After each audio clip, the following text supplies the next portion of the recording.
Good morning, everyone. Welcome to Evaluating the Mobile GIS Landscape. It is, as Claire mentioned, the first of a series of webinars we're going to be running throughout 2016. And this first one is intended to be an overview of mobile GIS, what it means for you, how we can help you in terms of getting your workflow into the field and looking at it from a cost-effective point of view. So just quickly a bit about who we are as a business. MGISS, or Mobile GIS Services, we call it MGIS. We're based in Liverpool, and we deliver a full range of solutions and services to help businesses capture, maintain, analyze and visualize geospatial data. What our particular focus is in specializing in enabling spatial data in the field and making sure we can provide a seamless, cost-effective workflow as we can. We aim to deliver a return on your investment across a single project. We do this by a series of steps which include really listening and understanding your requirements as an end user, as an organization, and understanding the application for which you're going to deploy data in the field. Our view is independent, so we are platform agnostic, we are supplier agnostic, and we like to give a whole of market view. We obviously have our partnerships as anybody else does, but in terms of what we focus on, what our specialism is in, we are completely independent. And what that means is we can consider the most cost-effective workflow for you, software for you, hardware for you, and combine it into a solution. As part of the process, you need to build a business case to get investment into mobile GIS. And what we aim to do is try and reduce your risk throughout that process. And not just as far as delivery goes, but also supporting you throughout the project life cycle.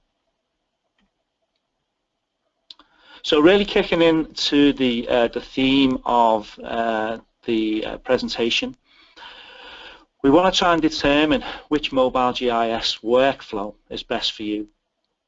And we've really come up with a question to determine what this is. So are you connected? Are you disconnected? Or are you occasionally connected? So it's not a personal question, and really leads on to try and determine what type of mobile GIS is best for you. So what do we mean by connected? Well, a connected application generally involves a consistent internet connection. Typically a web application running on a mobile device or a tablet, but you are reliant on having connectivity at all times. So if you haven't got a connection, you may not be able to see the application, any of the functionality or the data within that application. Not ideal, really, when you're out in the field. You can certainly lose a lot of time. And you generally find that these type of completely connected workflows are very rare nowadays, and it's not something that we would recommend if we were delivering a solution for you. A disconnected workflow is what we would class as a more traditional type of mobile GIS. Typically you don't need an internet connection in the field, and that's because your data is uploaded or synchronized with a mobile device at the start of each day or week, or at the start of a project.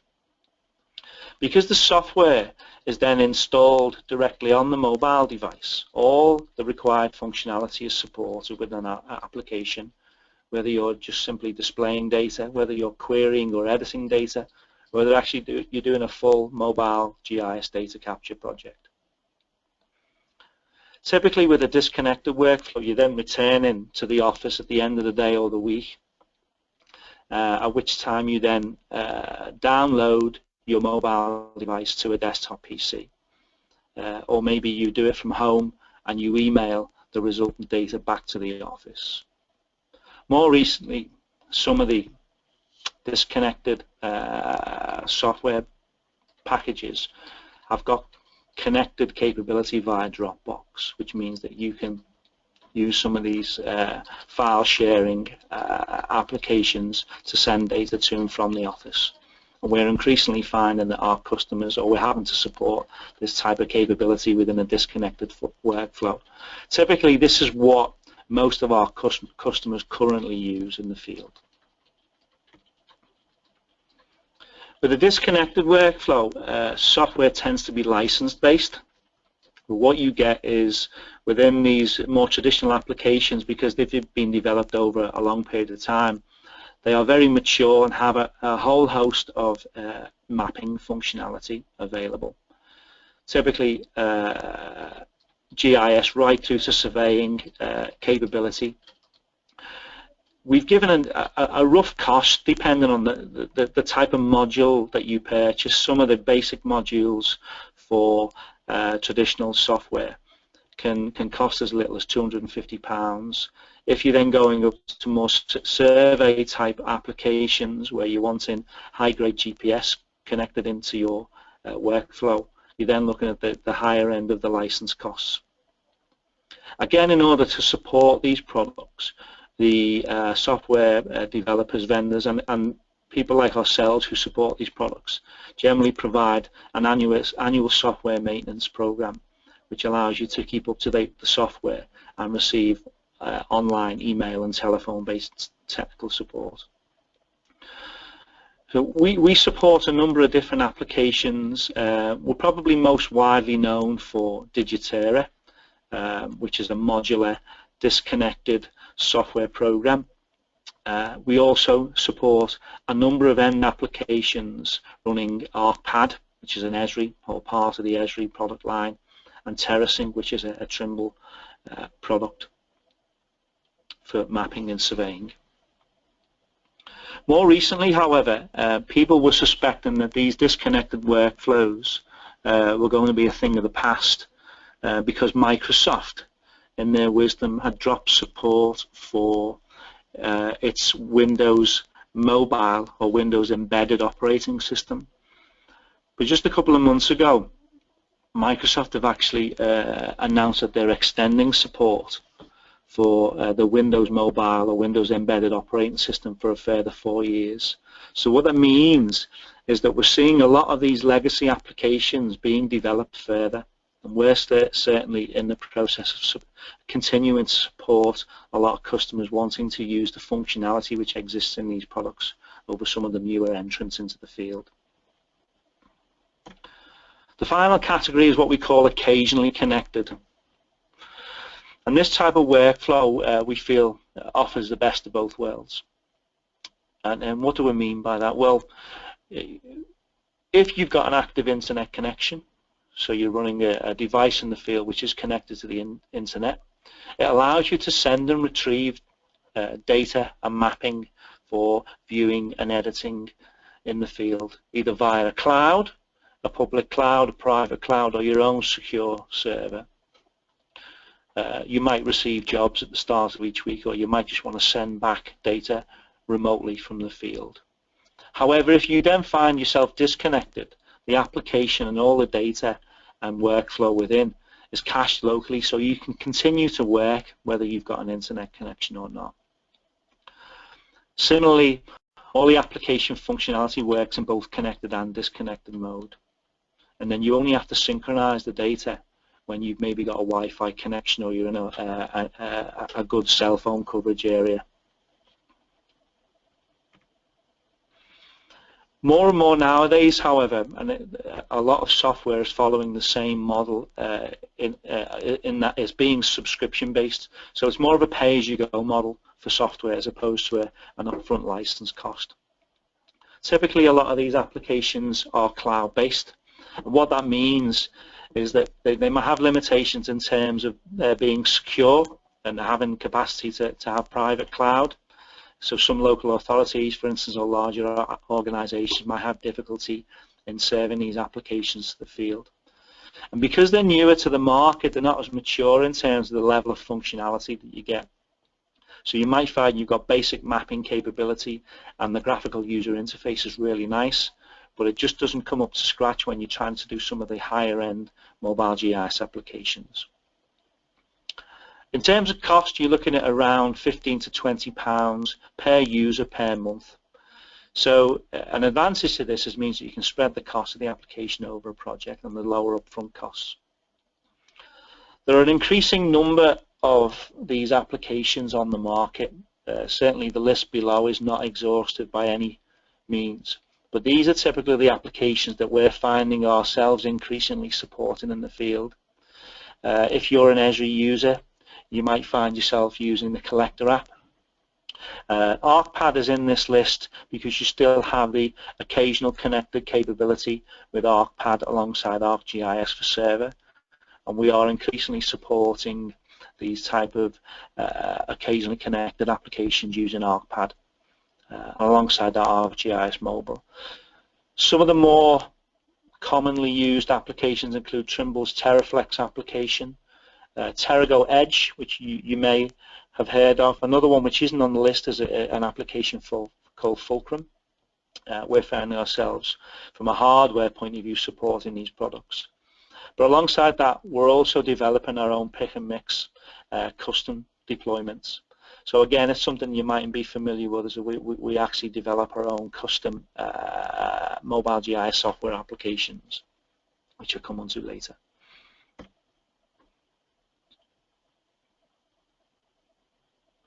So you're perhaps using this best of both worlds. We're certainly at a point in time where technology allows us to have all this capability.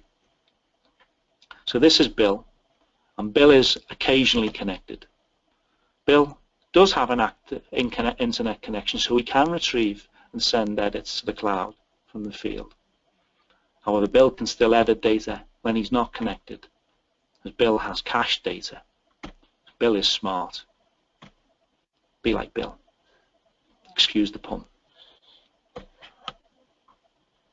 So moving on to, not only the fact that you as an audience have a wide spread of applications, capability, trying to determine which workflow is best for me or for you.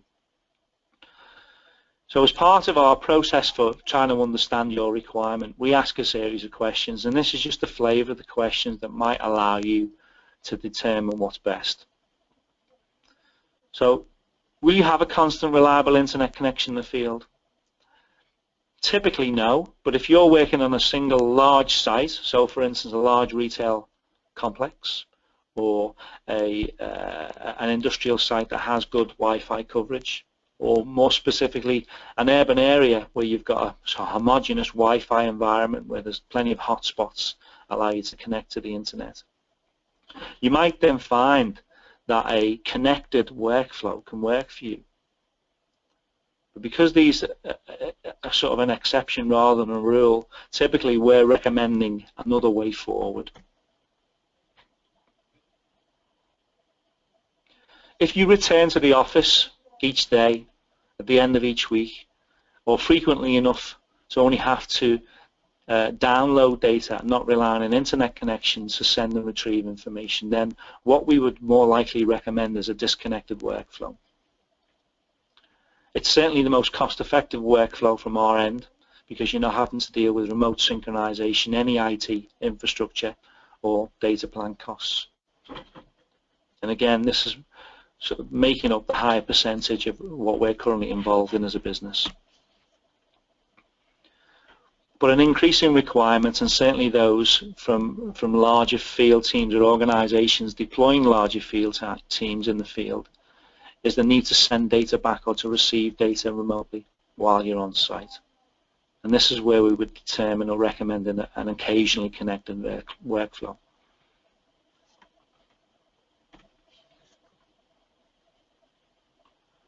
If you're in a larger organization, then GIS systems might be corporately provided. You might have an IT department that supply or provide mobile data plans as part of a mobile deployment. If you're one of these customers and need to send data back, then what we would look at is a more complicated mix of both disconnected and occasionally connected apps, really to suit the end user. So depending on your requirements for accuracy, for the level of workflow, for integration with some other business process, then a mix and match approach might be most suitable for you. And certainly the wider benefits to be gained from mobile GIS in an occasionally connected environment far outweigh the data costs involved. So at this point we wanted to introduce just a quick poll into the presentation. It's a case of us asking you a question. So what you should be able to see shortly is a question on your screen, and what I'd like you to do is choose one of the options. So it just gives us a flavour of your existing workflow as is as an audience. So we'll leave that open for a few seconds so that you can answer the question. We'll then close the poll, and then you'll be able to see the results that we share back.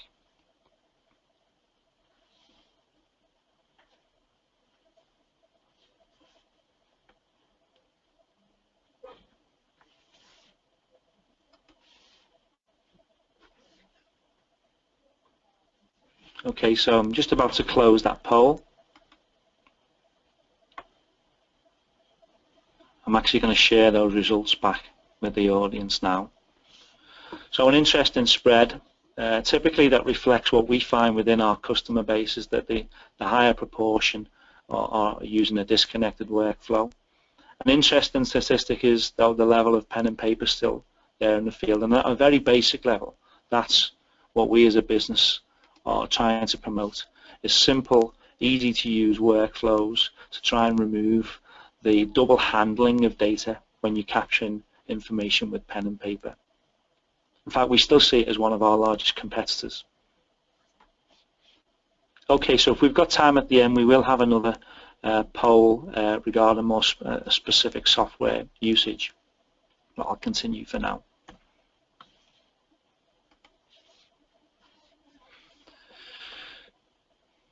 So as part of the initial conversation with you as an end user or application, we as MGIS try to determine what type of workflow is involved. If you remember, as part of the agenda, we talked about the differences between data collection and data maintenance.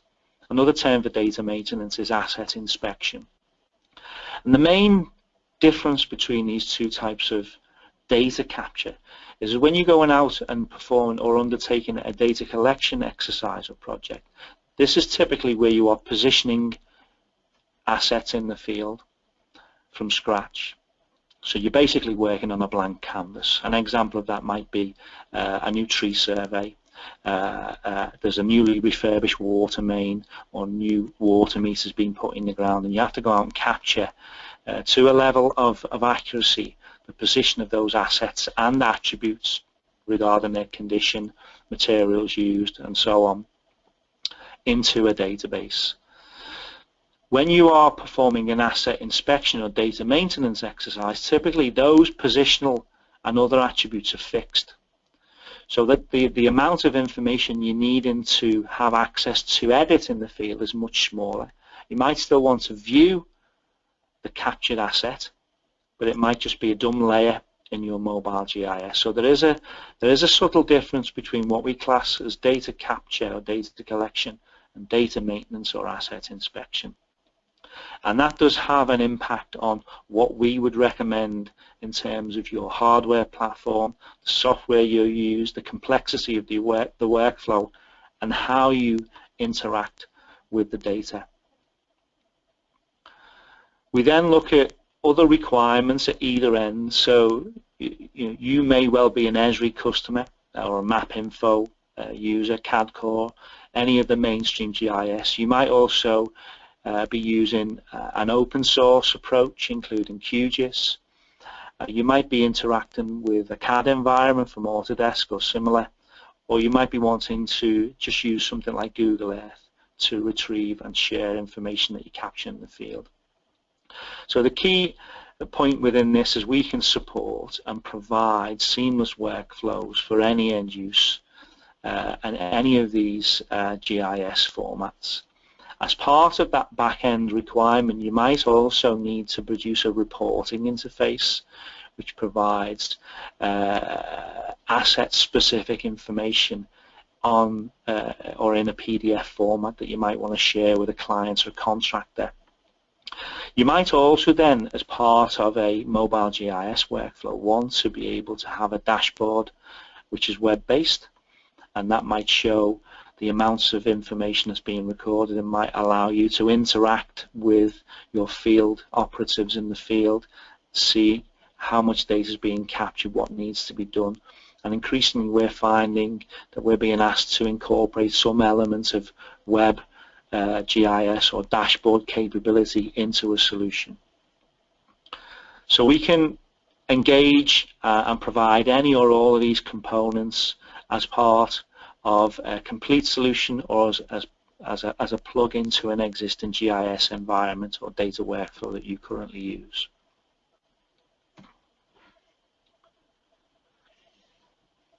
I also felt it useful, certainly within this just general overview, to have a consideration for accuracy. And what do I mean by accuracy?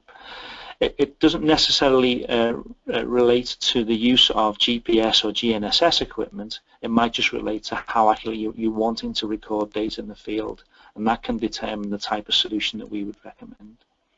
Very often, an initial requirement might be for a really high level of positional accuracy, but when you determine or go deeper into the solution or determine the costs involved to look at a high-end mobile GIS solution, it then can sort of drill down into, well, what accuracy do you really need? You might find that actually, when you look at a high accuracy solution, certainly with some of the available technology in the market, it doesn't necessarily have to mean higher cost. And I'll just explain what that means in the next few slides. So here's a typical environment where you might have to record assets, a suburban street. You could be recording assets such as the trees, the lamp columns, signage, curtilage, or it could be buried services on the ground. So when we talk about accuracy, what does it mean in the real world? You can achieve a range of accuracies within a mobile GIS workflow, but that dictates the type of platform and ancillary hardware that you might need, such as GPS. You might see most of this detail on a map, such as Ordnance Survey, and that means you can pretty much use the map to determine where the asset is, but you are reliant on the accuracy of that map itself. So with GPS, it gives you an absolute position in the field. If it's a water asset, or you're wanting to determine both X, Y, and Z position, you might need to look at the higher range of GPS accuracies in and around 10 centimeters or below. A typical sub-meter system, you're looking at an accuracy determined of about 60 centimeters. But by plotting something within that accuracy range, you might find that it's putting it in the road as opposed to in the footpath. So it needs to be considered at the start of a project.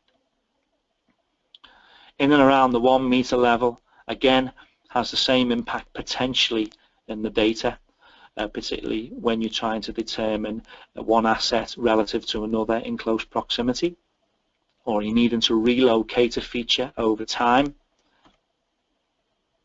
Then we move into the sort of lower levels of accuracy that you can determine with a smartphone or a tablet device.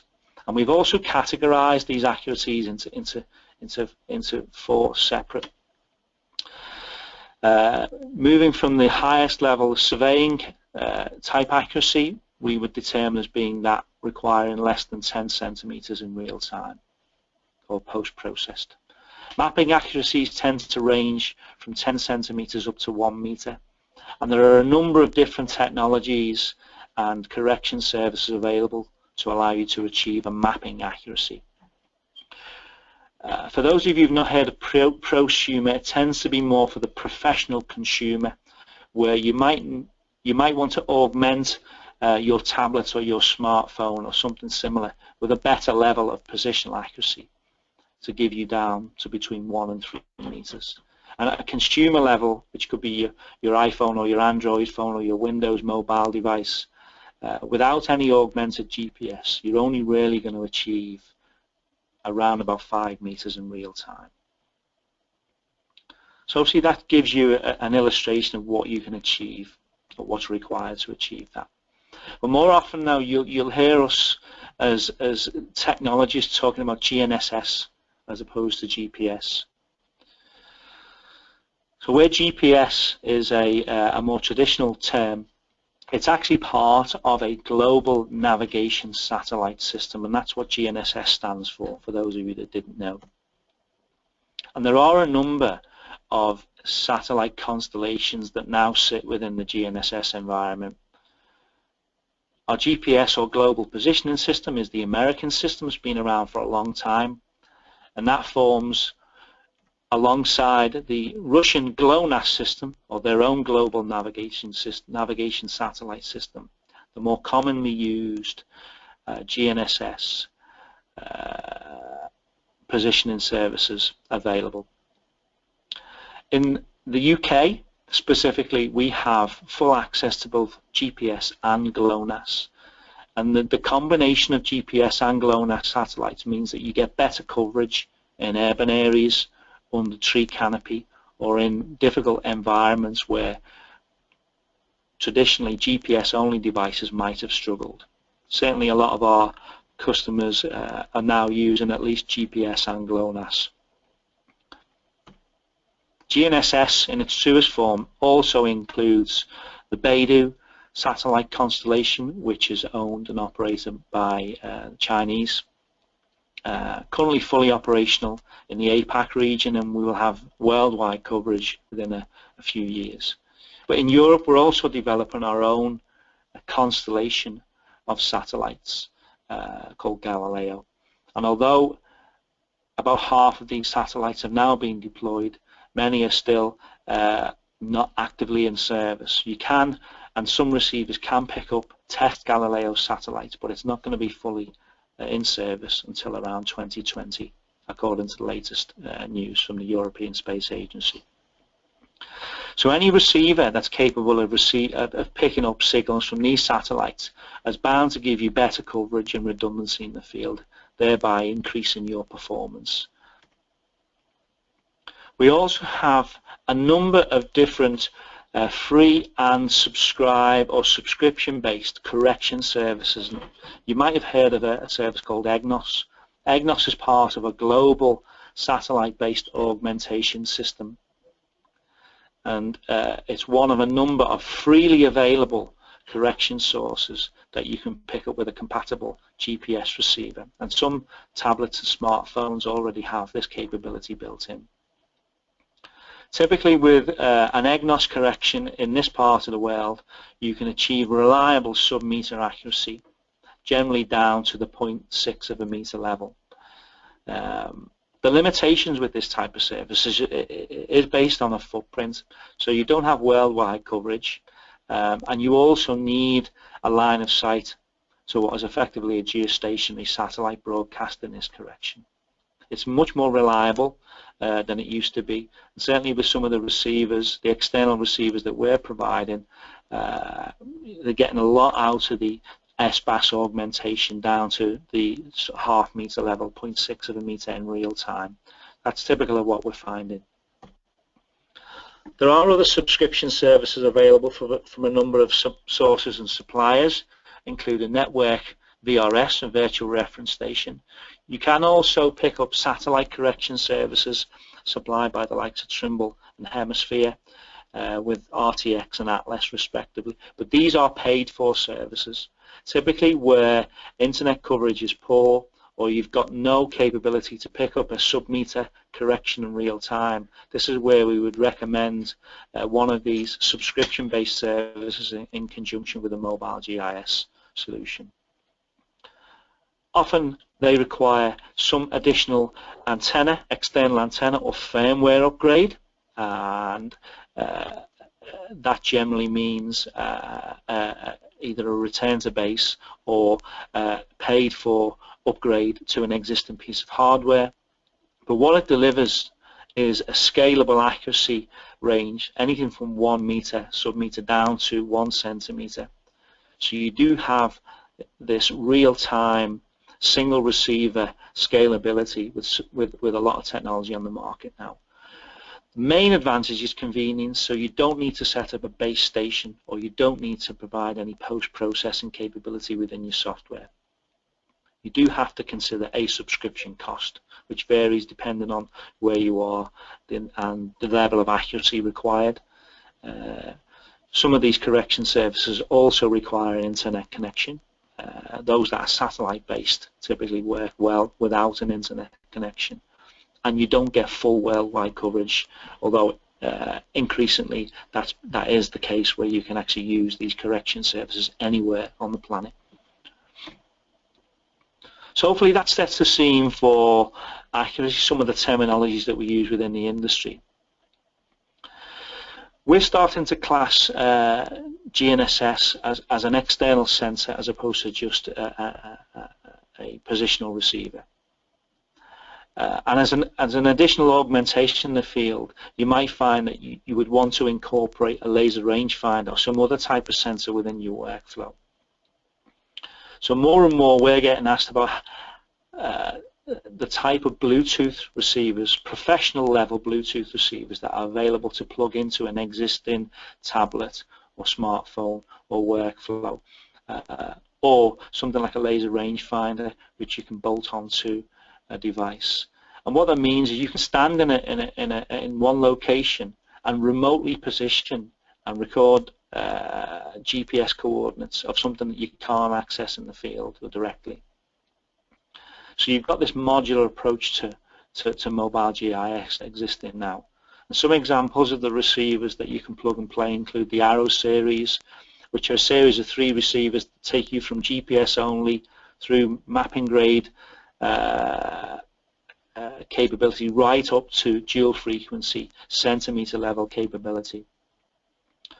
Also, you've got the Trimble R1, which is a single pocket-sized receiver and antenna combination, Bluetooth enabled, linked to any type of device, and deliver scalable corrections, either real-time, sub-meter down to centimeter level, into a mobile GIS workflow.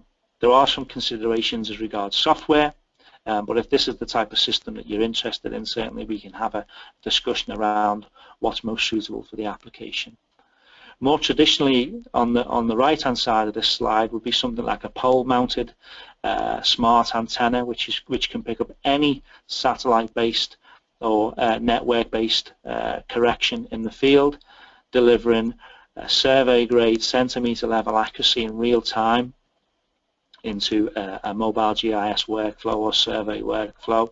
It's pole-mounted generally in order to achieve higher levels of accuracy in 3 dimensions, X, Y, and Z, and also to give you a better reception above your head on the ground. More typically, the pocket-sized receivers are mounted on a belt pouch or in a backpack. So you can mount these Bluetooth receivers on a pole to improve your reception or reception of signals in limited environments. Again, we provide and promote a number of different all-in-one devices. So some of the advantages of having an all-in-one device is that you're not having to take separate pieces of equipment in the field. They are very fit for purpose, and more often than not now they're incorporating both a high accuracy GPS receiver, camera, laser rangefinder, and software in a single device. Examples of this are the Ike GPS platform or the Trimble Geo7X platform that both have integrated laser rangefinders for remote 3D measurement. Again, you can mount these devices on a pole with an external antenna to receive down to centimeter level corrections, and again customize and develop your own workflow, which might be a custom workflow, it might be a proprietary data capture system. Again, we can provide off-the-shelf and custom solutions and develop the workflow depending on the end application. So just to give an indication of cost, and this is always the all-important question when considering a mobile GIS solution. When we look at consumer level applications, you only really need to consider, a maximum a few £100, which might be a combination of a consumer level tablet or smartphone, some ready to go application, and inbuilt GPS connectivity.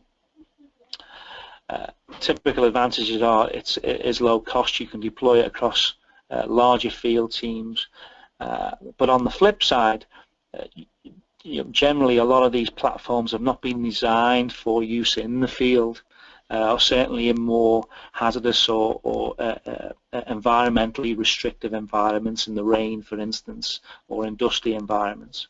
So it's not something we would typically recommend in those application areas. But because you can now purchase scalable Bluetooth-enabled GPS receivers, such as the Arrow series or the Trimble R1, it means that you can plug and play positional scalability into your mobile GIS application. You can share this type of plug and play across a number of different departments. So you might have a single or a small number of receivers that are used as and when required for higher accuracy mobile GIS. And again, this is typical of what we're finding ourselves deploying to our customer base. As you move along the scale into sub-meter applications, the cost does start to increase. So taking the Arrow series, the Arrow series of receivers consists of an Arrow Lite, which is GPS and SBAS only. That comes in at a cost of just over £1,000 as a receiver system. Compare that to the Arrow 100, which is a receiver system will give you down to sub-half meter accuracy in real time. Cost-wise, you're looking at around about £2,000 as a plug and play system. Then up to the Arrow 200, which can deliver dual frequency, centimeter level accuracy, but again increasing the cost up to around about £4,000. As a comparison, the Trimble R1 is a single receiver which is scalable, and the cost for which starts at around about £1,700, dependent on the correction service, up to about £3,000. If you're then looking at an all-in-one system such as the iGPS or Trimble Geo7X, typical costs are around about the £6,000 mark. If you're then looking at a pole-mounted, dedicated GNSS system network rover, typical solution costs around about the £8,000 mark. So hopefully that gives you a flavour from a budgetary point of view where the technology is at, and also where the costs are at in terms of deploying these for a single user or multiple users in the field.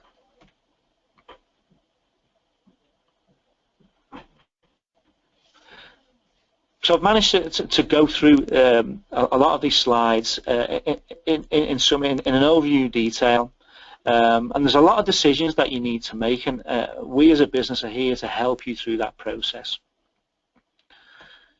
So in summary, what we focus on is providing independent advice.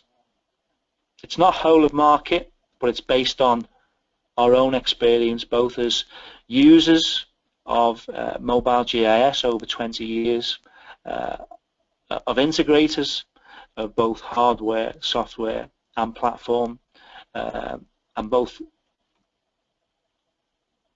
through discovery days and hopefully an increasing number of these webinars, we can engage with you as an audience and try to develop your knowledge alongside trying to help you choose the right solution. Now, I think at this point, what I'm going to do is introduce another poll because we've got some time available. And our second poll is just specifically looking at the type of software you may or may not use currently. So hopefully you'll see the question appear on your screen now, and we'll leave it open for you to answer for a few seconds if you're happy to provide that information. Again, then we'll share the results of that question, that poll with you very shortly.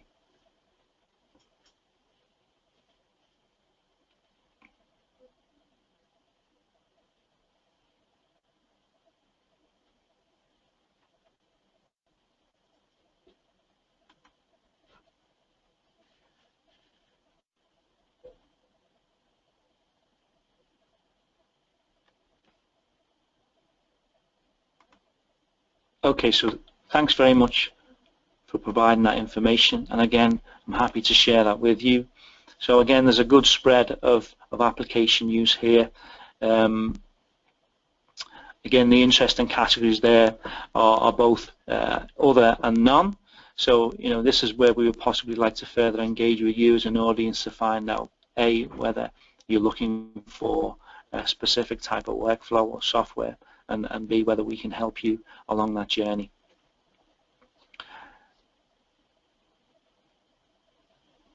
As I said, this is the first of a number of webinars that we're hoping to run throughout the year. And if you need to ask any questions or get in touch directly, please feel free to contact us at any of the available numbers by email, or visit the website to see any of the products that I've talked about in brief detail today. If you've got a specific requirement to for a webinar or type of product or workflow you'd like to understand in more detail, please let us know, and it might help us determine our schedule of upcoming webinars for the rest of 2016.